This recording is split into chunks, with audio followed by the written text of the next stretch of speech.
So welcome back guys. Continuing with your neuroanatomy, we reached to an important topic which is spinal cord. See, when we started we told you that nervous system is central nervous system and peripheral nervous system. And in central nervous system we have brain and spinal cord. Okay, so we are just beginning with our spinal cord. Thereafter we will be moving to the brain. Okay, one by one we will be seeing all the parts of the brain, but just for the beginning we are starting with the spinal cord and getting it done. Okay, so like we do in every lecture, we'll just try to understand the basics about spinal cord, and then we will just skim through the PPT. Okay,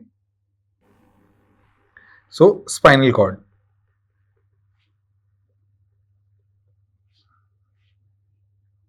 If they ask you, spinal cord is the part of CNS or PNS, what will you answer? Spinal cord is part of CNS.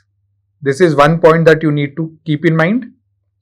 Then, in the brain, we will be teaching you, but then for the meantime, you can just remember the last part of the brain here.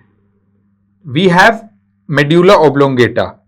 The term is medulla oblongata.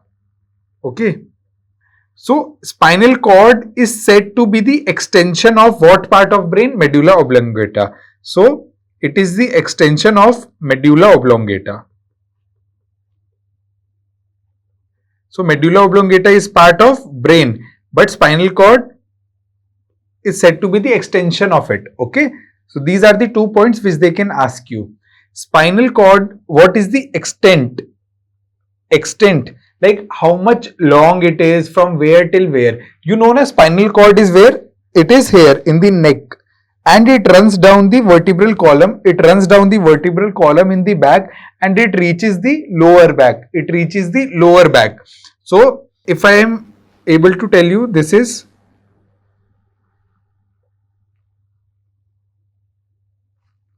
okay. So brain is like this, and the spinal cord, it starts from here, neck, and it runs down till back. Okay, so they are asking what is the extent. Extent is the first cervical vertebrae. See, our vertebrae, what are the vertebrae in the, you know, the vertebrae?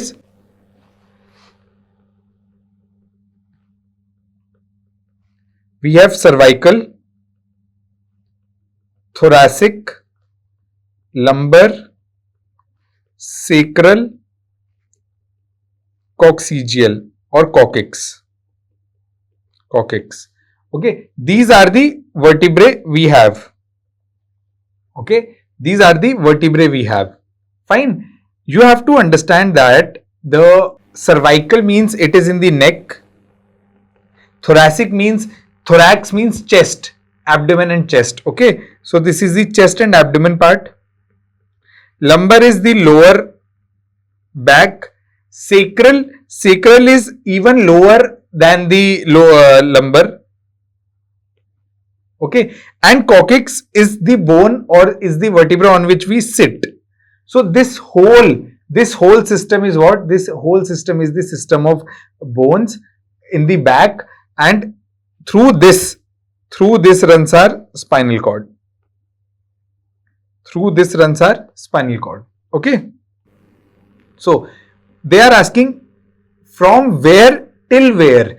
So we have cervical 7, thoracic 12, lumbar 5.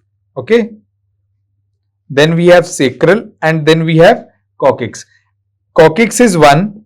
Okay, coccyx is 1, and sacrum are 5. So this is the number of vertebrae that are present there. So 7, 12, 19 and 5, 24 and 5, 29 and 1, 30. Okay, so and you will, when you read, you will know that there are certain vertebrae which are fused to form one. Not going into that details. Okay, so you have to understand, what you have to understand is they are asking you from where till where does the spinal cord run. So if we see this diagram, we know that cervical 1, 2, 3, 4, 5, 6, 7. This is how vertebrae will be arranged. Then thoracic will start 1 till 12. Then lumbar will start 1 till 5. Then sacral will start 1 till 5, and then coccyx 1. They mean to ask, does the spinal cord start from C1 and end at coccyx? So the answer is no. The spinal cord, it starts at C1 but it ends at L1, lower border of L1. So we can say it ends between L1 and L2. It ends between L1 and L2. This position of ending of L1 and L2 is important. This can be your potent MCQ if they want to ask that spinal cord ends where. It is between L1 and L2. Clinically it is very important, not that important for you people, but then clinically it is very important. Okay. So what is the extent? Extent is C1 to L1 lower border, or we can say between L1 and L2, or we can say the upper border of L2.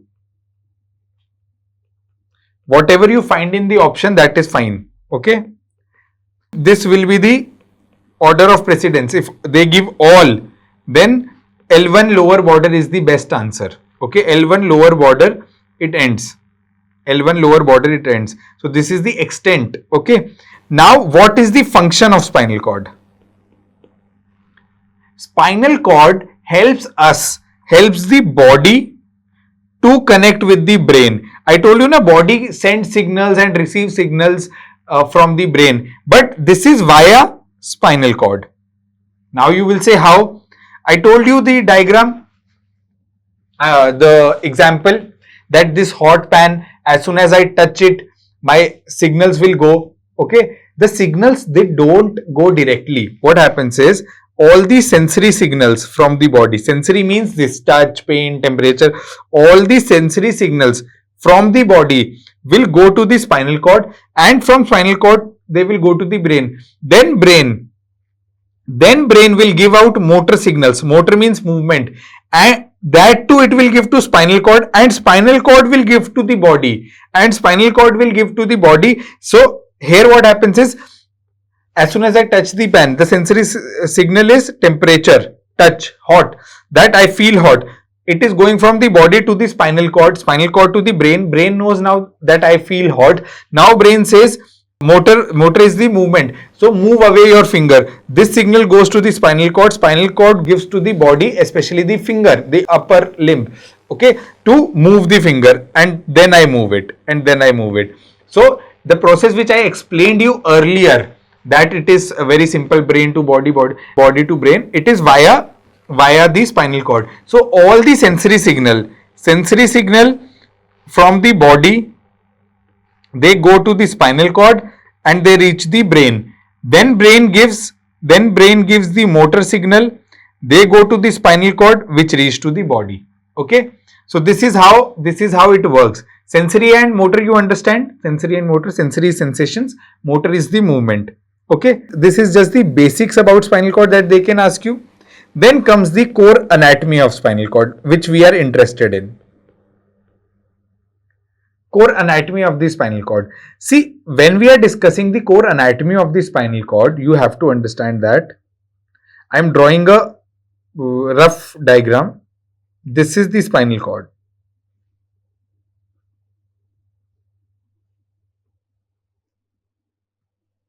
So we are saying that there is a vertebral column in front of this spinal cord. Okay, this vertebral column starts from C1, and this point will be what?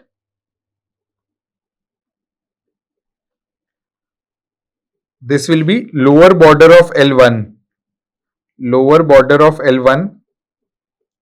where the spinal cord has ended.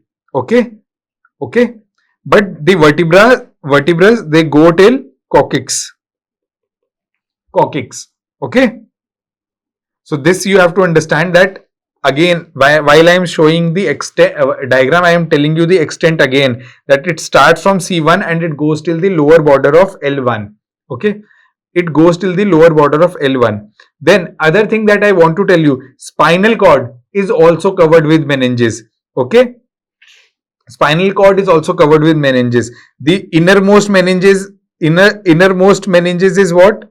It is the pia mater.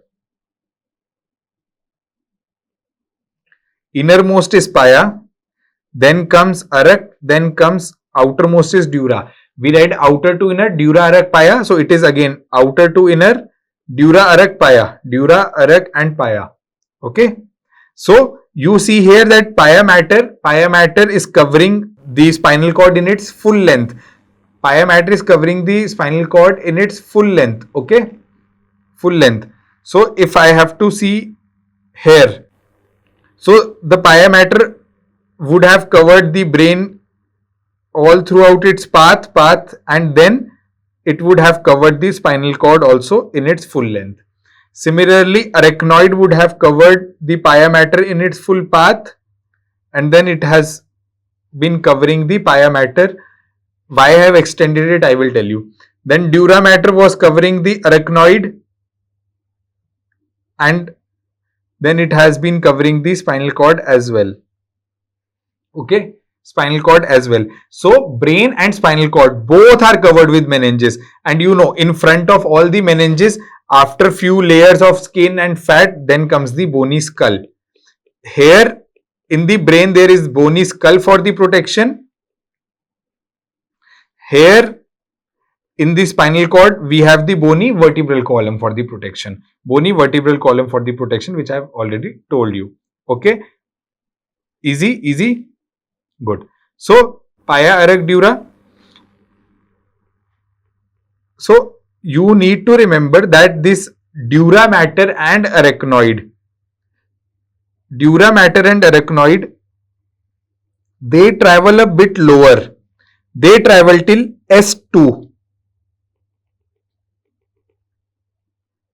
They travel till S2.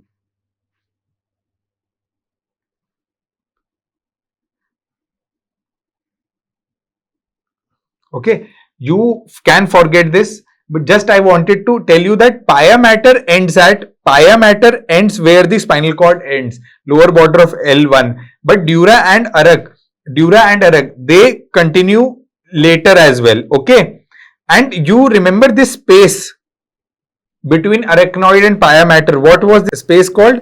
Subarachnoid space. Subarachnoid space. Okay, and you remember the characteristic that subarachnoid space has CSF. So if they ask you where is the CSF in this diagram, it is here.